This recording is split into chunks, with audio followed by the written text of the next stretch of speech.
جو غیب کا مصطفیٰ ہے میرے مصطفیٰ ہے، جو قریب مصطفیٰ ہے میرے مصطفیٰ ہے، جو رحیم مصطفیٰ ہے میرے مصطفیٰ ہے، جو طٰہٰ ہے، جو یاسین ہے، جو مزمل ہے میرے مصطفیٰ ہے، جو چھپی ہوئی چیزوں کو جاننے والے ہیں، ارے میں وہ میرا قریب مصطفیٰ ہے، جو نہ موجود رہے اس کے بھی حال کو جانتا ہے، جو موجود ہو اس کے بھی حال کو جانتا ہے۔ جب میرے مصطفیٰ کے پاس یہ خبر پہنچی کہ خالد اپنا لشکر لے کر کے آ رہے ہیں تو مصطفیٰ مسکرا رہے ہیں، مصطفیٰ مسکرا کر کے کہہ رہے ہیں کہ اگر خالد آ رہے ہیں تو ان کو آنے دو، خالد آ رہے ہیں تو آنے دو۔ مصطفیٰ جان رحمت نے تمام صحابیوں کو بلایا اور پھر کہا کہ میں نے سنا ہے کہ خالد ابن ولید اپنا لشکر لے کر کے آ رہا ہے، ہم پر حملہ کرنے کے لیے آ رہا ہے، ہمارے پاس اوزار نہیں ہے، ہمارے پاس طاقت نہیں ہے، ہمارے پاس قوت نہیں ہے، آخر اس کے لشکر کا سامنا کیسے کیا جائے گا؟ کسی صحابی نے کوئی مشورہ دیا، کسی صحابی نے کوئی مشورہ دیا۔ مصطفیٰ جان رحمت کی محفل سے، مصطفیٰ جان رحمت کی بارگاہ سے پیغام یہ مل رہا ہے کہ مسلمانوں پریشانی کے حال میں رہنا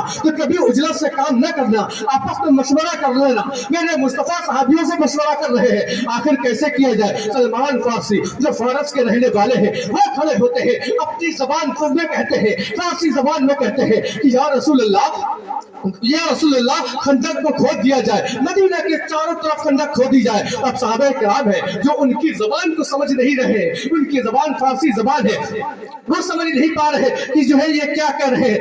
مگر میرا مصطفیٰ تو وہ ہے جو انسانوں کی بھی زبان کو جانتا ہے، جانوروں کی بھی زبان کو سمجھتا ہے، اور سمندر میں رہنے والی مچھلیوں کی بھی آواز کو میرا مصطفیٰ سنتا ہے۔ میرا مصطفیٰ تو وہ ہے کہ جو فرشتوں کو بھی دیکھتا ہے، میرا مصطفیٰ تو وہ ہے جو فرشتوں کی بھی سنتا ہے، میرا مصطفیٰ تو وہ ہے جو جانوروں کی بھی سنتا ہے، میرا مصطفیٰ وہ ہے جو دیوانوں کی بھی سنتا ہے۔ میرے مصطفیٰ نے کہا کہ اے میرے صحابیوں، اگر سلمان فارسی کی بات تم سمجھ نہیں پا رہے ہو تو ہم تمہیں سمجھا رہے ہیں۔ میرے مصطفیٰ نے زمین میں کھودنا شروع کر دیا۔ اب صحابہ نے کہا یا رسول اللہ میں سمجھ گیا کہ کرنا کیا ہے۔ تمام صحابی لگ جاتے ہیں، مدینہ کے چاروں طرف خندق کو کھودا گیا اور اتنی گہری اور اتنی چوڑی خندق کھودی گئی کہ اگر دشمنان اسلام اپنا گھوڑا اپنی سواری کو چھلانگ لگانا چاہے تو اسی خندق کے اندر رہ جائے۔ اب خالد ابن ولید اس کی خبر نہیں ہے۔ خالد ابن ولید مدینہ کی وادیوں سے جب قریب ہوتے ہیں، مدینہ کے اندر جب داخل ہوتے ہیں، انہوں نے اپنا خیمہ لگا دیا، اپنے لوگوں کو روک دیا۔ تو خالد ابن ولید ہے رات کے اندھیرے میں اکیلے نکلتے ہیں،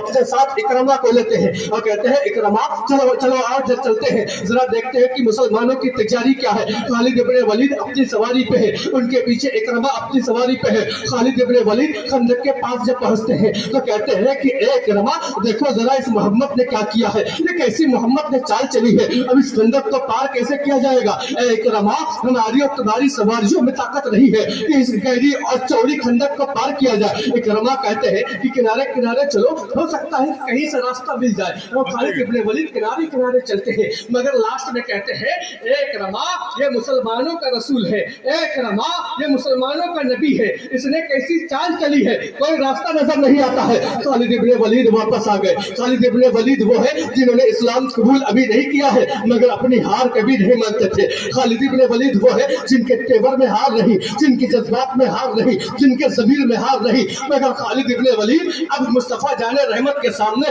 اپنی ہار کو دیکھ رہے ہیں، اپنی نظر کو جھکائے ہوئے ہیں، اپنے خیمے میں واپس آ جاتے ہیں۔ رات بھر بے چین رہتے ہیں، بے چینی کی وجہ یہ ہے وہ سوچ رہے ہیں کہ اگر ایسے ہی مکہ واپس گیا تو مکہ کے لوگ جب پوچھیں گے کہ اے ابن ولید تم مسلمانوں سے ہار کیسے گئے، تم مسلمانوں کے نبی سے کیسے ہار گئے، تو کیا جواب ہوگا۔ خالد ابن ولید ہے صبح ہوتی ہے اپنے لشکر والوں سے کہتے ہیں کہ اے میرے لشکریوں چلو مکہ واپس چلتے ہیں، کیونکہ یہ مسلمانوں کا نبی، یہ مسلمانوں کا رسول، یہ بڑا چال باز ہے معاذ اللہ، یہ بڑی ترتیبیں چلاتا ہے، یہ بڑی چال چلاتا ہے، اس سے جیت پانا آسان نہیں ہے۔ یہ واپس چلے گئے، مگر جب واپس ہو رہے ہیں اب تاریخ لکھنے والوں نے تاریخ لکھی ہے، فلسفہ لکھنے والوں نے فلسفہ لکھا ہے، اتہاس لکھنے والوں نے اتہاس لکھا کہ وہ کہتے ہیں کہ خالد جب واپس جا رہے ہیں اپنے لشکر کے ساتھ واپس جا رہے ہیں تو خالد کے ذہن میں یہ بات چل رہی ہے کہ آخر مسلمانوں کا مصطفیٰ کیسا ہے، مسلمانوں کا مصطفیٰ کیسا ہے کہ لوگ اس کے لیے اپنی جان دینے پر تیار ہے۔ آخر اس مصطفیٰ میں ایسی کون سی بات ہے کہ مسلمان اپنی جان دینے کے لیے تیار ہے، آخر اس نبی میں ایسی کون سی بات ہے کہ مسلمان وہ کرتے ہیں جو یہ نبی کہتا ہے، آخر اس نبی میں کیا بات ہے۔ خالد مکہ کی طرف جا تو رہے ہیں مگر مصطفیٰ کے بارے میں سوچ رہے، کیونکہ مصطفیٰ نے مسکرا کر کے کہا تھا کہ خالد اگر آ رہے تو ان کو आने दो, खालिद लश्कर लेकर आ रहे हैं, आने दो, खालिद हमला करने के लिए आ रहे हैं तो आने दो। मुस्तफा ने मुस्कुरा करके कहा था। अब वो सोच खालिद के ज़हन में चल रही है कि ये मुस्तफा कैसा है, ये नबी कैसा है, इसका जलवा कैसा है, इसकी शान कैसी है, इसकी शान कैसी है, ये किस शान का मालिक है कि ये जिधर जाता है उधर लोग कलमा पढ़ते हैं, ये जिधर जाता है उधर इस्लाम का बोलबाला होता है, ये जिधर जाता है उधर रब की हमदा सना बयान करने वाले लोग होते हैं। खालिद सोचते वापस जा रहे मक्का के अंदर जब पहुंचे मक्का के लोगों ने खालिद को रोकना चाहा, मगर खालिद ने किसी की नहीं सुनी, अपने घर के अंदर दाखिल हो जाते हैं। अब रात भर बेचैन है, बेकरार है, अपने बिस्तर पर पड़े हैं, मगर नींद नहीं आ रही है। सोच क्या रहे हैं? सोच सिर्फ यही रहे हैं कि ए मुस्तफा, ए मुस्तफा, ए मुस्तफा, ए मुसलमानों के रसूल, आखिर तुम्हारी शान कैसी है कि लोग तुम्हारे लिए जान देने को तैयार है। कि अचानक खालिद उठते हैं, घर से बाहर निकलते हैं, अपनी सवारी को लिया है, तन्हा फिर मदीना चल देते हैं। इसलिए चलते हैं कि देखना यह है कि ये मुस्तफा किस शान का है, ये मुस्तफा कैसा है, ये मुस्तफा कैसा है, इसकी कैसी ताकत है। खालिद अब आ रहे हैं, अब फिर मदीना वापस आ रहे हैं, तन्हा वापस आ रहे हैं। अब तारीख लिखने वालों ने लिखा, बड़ी अजीब तारीख लिखी कि कहा ये कि खालिद जब वापस आ रहे हैं तो अब ये सोच रहे हैं, पहले जब जा रहे थे ये सोचते हुए जा रहे थे कि मुस्तफा की शान कैसी है, ये मुस्तफा कैसा है, ये रसूल कैसा है, ये दीवाने मुसलमान कैसे हैं। मगर जब आ रहे हैं तब ये सोचते हुए आ रहे हैं कि शायद मुस्तफा यहाँ बैठे होंगे जब हिजरत करके गए थे। मुस्तफा जब हिजरत करके गए थे, हो सकता है कि मुस्तफा ने यहाँ कयाम किया हो सकता है कि मुस्तफा के कदम यहाँ पड़े हो सकता है कि मुस्तफा ने वजू यहाँ किया हो सकता है मुस्तफा ने आराम यहाँ किया हो। ये मुस्तफा कैसा मुस्तफा है। और खालिद कहते हैं कि मेरे दिल की हालत खराब होती जा रही है, मैं बेचैन होता जा रहा हूँ कि ए मेरे खुदा, मदीना कब आएगा, हम मुस्तफा का जलवा कब देखेंगे। कि वो वक्त आया कि जब खालिद ने देखा, खालिद की नजरों ने देखा कि मदीना की वादी करीब आ गई है। अब तारीख लिखने वालों ने लिखा कि जब खालिद ने मदीना की वादियों को देखा तो खालिद के लबों पर मुस्कुराहट भी है, आंखों में डर भी है। कि मुस्कुराहट इसलिए है कि मुस्तफा जाने रहमत को देखेंगे, आंखों में डर इसलिए है कि मुस्तफा को कैसे देखेंगे। खालिद इब्ने वलीद है तो मदीने के अंदर दाखिल होते हैं तो मुसलमानों से पूछा कि जरा ये बताओ कि मोहम्मद अरबी कहाँ है, जरा ये बताओ तुम्हारा रसूल कहाँ है, जरा ये बताओ तुम्हारा नबी कहाँ है। अब मुसलमान जब देखते हैं तो खालिद इब्ने वलीद तन्हा है, मगर मुस्तफा का पता पूछ रहे हैं तो दिल में सोचते हैं कि या खुदा क्या होने वाला है, या खुदा खालिद किस लिए आए हैं, आखिर क्या सोच है, या क्या करने वाले हैं। मुस्तफा का पता पूछा जा रहा है। मुसलमान क्योंकि सच्चे मुसलमान है, मुसलमान क्योंकि वफादार मुस्तफा है, मुसलमान क्योंकि जानिसार मुस्तफा है, उन्होंने सच्चाई के साथ खालिद का पता बता दिया। उन्होंने सच्चाई के साथ खालिद को मुस्तफा का पता बता दिया और मुस्तफा जाने रहमत के बारे में कहा कि खालिद आप वहाँ चले जाए, मस्जिद के अंदर मुस्तफा जाने रहमत जलवागर है। जब मस्जिद के बाहर पहुंचते हैं खालिद इब्ने वलीद मस्जिद के दरवाजे पे जब खड़े होते हैं तो अंदर मौजूद सहाबा ने देखा, सहाबा ने कहा कि ए मुस्तफा जाने रहमत, खालिद तो अपने लश्कर के साथ चले गए थे मगर दरवाजे पे तन्हा खड़े हैं, अब आखिर किस लिए आए हैं, आखिर खालिद इब्ने वलीद करना क्या चाहते हैं। मेरे मुस्तफा फिर मुस्कुराते हैं, मुस्कुराने के बाद कहते हैं कि दीवानो मेरा खालिद आया है, उसे रास्ता दे दो। जब मुस्तफा ने ये कहा, अब चूंकि वो सहाबी रसूल है, कोई वहाबी नहीं बल्कि सहाबी रसूल है, उन्होंने मुस्तफा से दलील नहीं पूछी, उन्होंने मुस्तफा से वजह नहीं पूछी, उन्होंने मुस्तफा से कुछ नहीं पूछा। मुस्तफा ने कहा कि बीच से रास्ता दे दो, मेरे खालिद को आने दो। सहाबियों ने बीच से रास्ता दे दिया। खालिद इब्ने वलीद आगे आते हैं, आगे बढ़ते हैं, मस्जिद में दाखिल होते हैं और मुस्तफा जाने रहमत के पास आकर के खड़े हो जाते हैं। अब ये कहते हैं कि ए मुस्तफा जाने रहमत, आप ही मुसलमानों के नबी हैं, आप ही मुसलमानों के रसूल हैं, आप ही मोहम्मद अरबी है। मेरा मुस्तफा मुस्कुरा करके कहता है कि हाँ मैं ही मुसलमानों का नबी हूँ, हाँ मैं ही मुसलमानों का रसूल हूँ। तो खालिद कहते हैं कि ए मुस्तफा जाने रहमत, अब मुझे समझ में आ रहा है कि लोग आपके दीवाने क्यों हो जाते थे, लोग आपके मस्ताने क्यों हो जाते थे। तो मेरे मुस्तफा कहते हैं कि ए मेरे खालिद, जब इतनी दूर आ गए हो तो जरा अपनी आंखों को खोलो, जरा नजरों को उठाओ। तो मेरे खालिद कहते हैं कि ए मुस्तफा जाने रहमत, जब तक आपके पास ना आया था तो नजरें खोलने की ताकत थी, आंखें खोलने की ताकत थी, मगर अब समझ में नहीं आ रहा है कि आपको देखूं तो कैसे देखूं। ए मुस्तफा जाने रहमत, आपकी जुल्फों के बारे में सुना तो जरूर था मगर आपके जुल्फों की खुशबुओं को कभी महसूस नहीं किया। ए मेरे मुस्तफा, आपके पास आकर के मैं आपकी जुल्फों को देख भी रहा हूँ, आपकी जुल्फों की खुशबुओं को सुन आपकी जुल्फों की खुशबू को महसूस कर रहा हूँ। ए मेरे मुस्तफा, आपके चेहरे के बारे में सुना था। ए मेरे मुस्तफा, आपके रुखसार के बारे में सुना था। ए मेरे मुस्तफा, आपकी शान के है ये सिर्फ सुना था, समझ में बात नहीं आती थी। मेरे मुस्तफा कहते हैं, खालिद तुम्हारे आने का इरादा क्या है? तो मेरे खालिद ने कहा कि या रसूल अल्लाह, जब मैं यहाँ पर आया था लश्करियों के साथ, इस सोच के साथ आया था कि इस्लाम को मिटाना है, मगर जब मदीने के अंदर दाखिल हुआ तो न जाने कैसा हाल हुआ कि दिल में बात ये आई कि इस्लाम को मिटाना नहीं बल्कि इस्लाम को फैलाना है। नारे तकबीर, नारे रिसालत, फैजाने मुस्तफा, फैजाने मुस्तफा, कलामे मुस्तफा, नारे तकबीर, नारे रिसालत।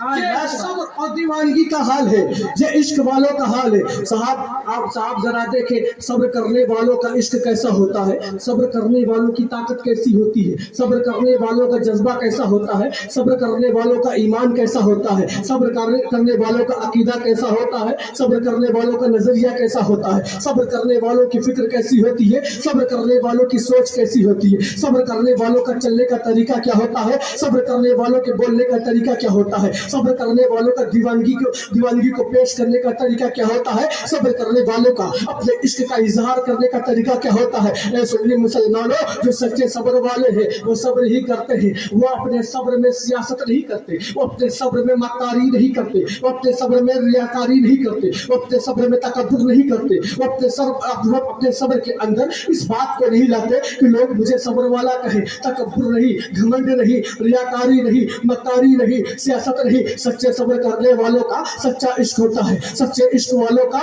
मुस्तफा जाने रहमत के लिए सच्ची मोहब्बत होती है, जिनके दिलों में मुस्तफा की मोहब्बत होती है। तो सब्र करने वाले आशिक कैसे होते हैं कि बिलाल हबशी से जरा पूछो कि ए बिलाल तुमने कैसा सब्र किया, ए बिलाल तुमने कैसा इश्क किया, ए बिलाल मुस्तफा जाने रहमत में ऐसा क्या था कि तुम मुस्तफा के दीवाने हो गए, ए बिलाल मुस्तफा में ऐसा क्या था कि तुमने मुस्तफा को देखा तुम सब्र वाले हो गए, ए बिलाल मुस्तफा में ऐसा क्या था कि तुमने मुस्तफा के लिए तुमने मुस्तफा के लिए तकलीफों को उठाना बर्दाश्त किया। ए बिलाल आखिर तुम्हारा इश्क कैसा था, तुम्हारा सब्र कैसा था कि तुम्हें पत्थरों पे घसीटा जा रहा है, तुम्हारे जिस्म से खून निकल रहा है, तुम्हारे जिस्म की बोटियां अलग हो रही है, मगर तुम सब्र किए हुए हो। आखिर ये सब्र किस दर्जे का है, आखिर ये इश्क किस दर्जे का है। तो बिलाल ये कहते हैं कि दीवानों, एक मर्तबा मुस्तफा की मोहब्बत अपने दिल में पैदा करो, एक मर्तबा मुस्तफा की सच्ची अकीदत अपने दिल में पैदा करो, तुम खुद जान जाओगे कि सब्र के अंदर ताकत कितनी होती है। क्योंकि जिसके अंदर सब्र पाया गया वही वक्त का गौस हुआ, जिसके अंदर सब्र पाया गया वही वक्त का ख्वाजा हुआ,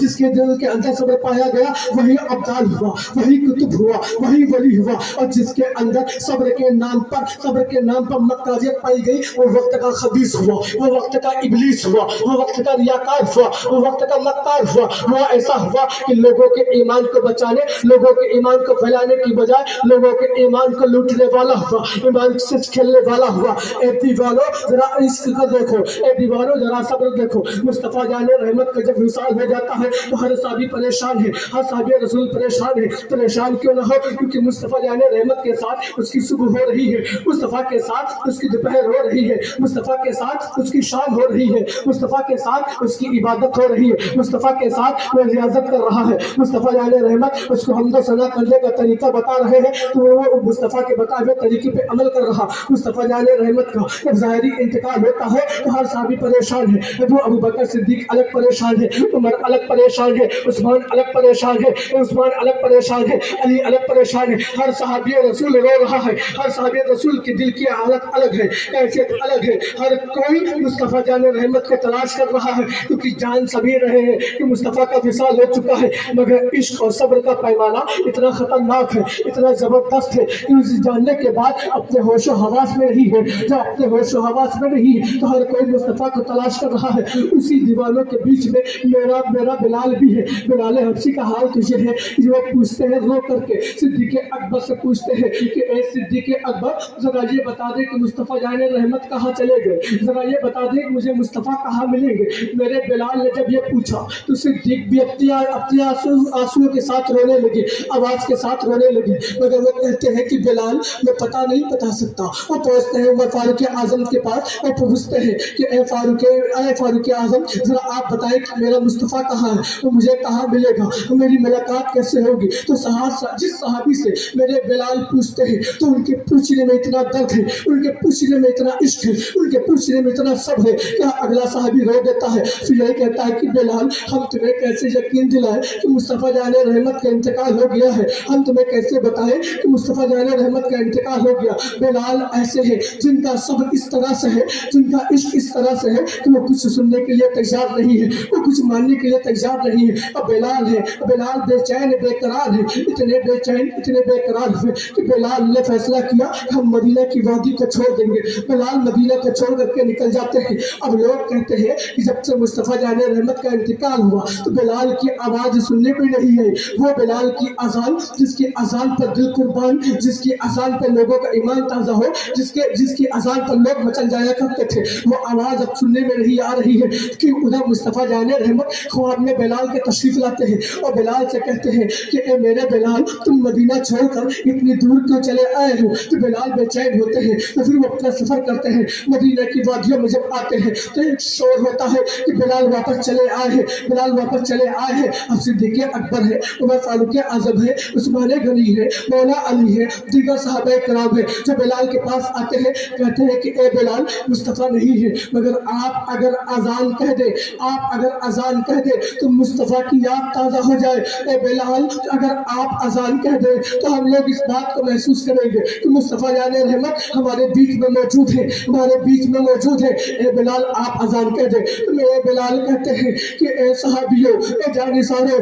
اے وفاداروں، یہ کیسے بلال سے ہو سکتا ہے کہ بلال اذان کہے؟ کیونکہ بلال نے جب اذان کہی ہے تبھی تب اذان کہی ہے جب مصطفیٰ جان رحمت کا چہرہ بلال کے سامنے ہوتا ہے، مصطفیٰ کا جلوہ بلال کے سامنے ہوتا ہے۔ اور اے صحابیوں ذرا یہ بتاؤ، اگر ابھی ہم اذان کہیں گے، جب اذان میں مصطفیٰ کا ذکر آئے گا تو مصطفیٰ کا چہرہ میرے سامنے آئے گا، جب مصطفیٰ کا چہرہ میرے سامنے آئے گا تو ہم مصطفیٰ سے ملیں گے کیسے؟ مصطفیٰ جان رحمت ہمیں ملیں گے کہاں پر؟ یہ ایسی بات تھی، اتنی دردناک بات تھی کہ ہر صحابی رونے پر مجبور ہو جاتا ہے، ہر صحابیوں کی آنکھوں سے آنسو نکل رہا ہے کہ لوگ کہتے ہیں کہ بلال ایسے نہیں ماننے والے، بلال ایسے نہیں ماننے والے، لہٰذا ان کے پاس امام حسین کو بھیجا جائے، امام حسین کو بھیجا جائے۔ جب میرے حسین آتے ہیں اور کہتے ہیں کہ اے بلال کیا آپ اذان میرے کہنے سے نہیں دیں گے؟ تو بلال کہتے ہیں کہ ذرا یہ بتاؤ کہ آپ کی باتوں کا میں انکار کیسے کر سکتا ہوں؟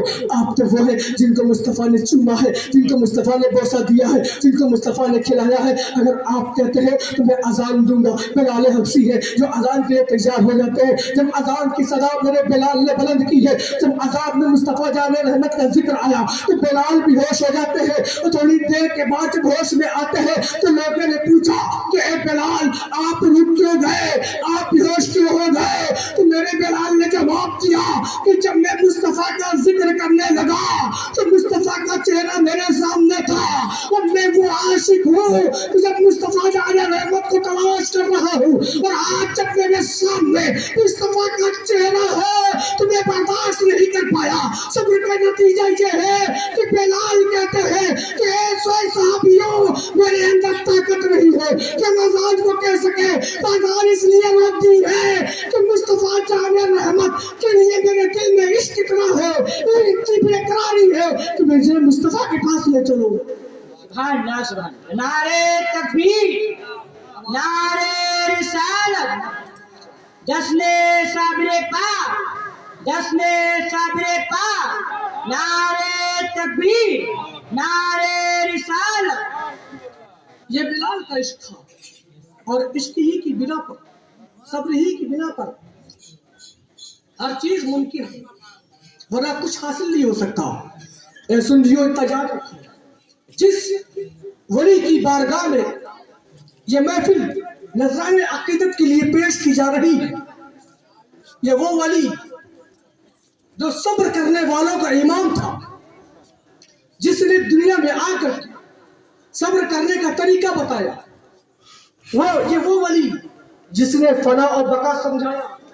ایک بات میں کرتا ہوں یہاں پر، علماء دین موجود ہیں ان کی موجودگی میں، کہ فنا اور بقا کو عملی جامہ پہنانے والے صابر پاک جنہوں نے अपनी नमाज जनाजा पढ़ा करके इस बात को साबित किया कि फना क्या है बका क्या।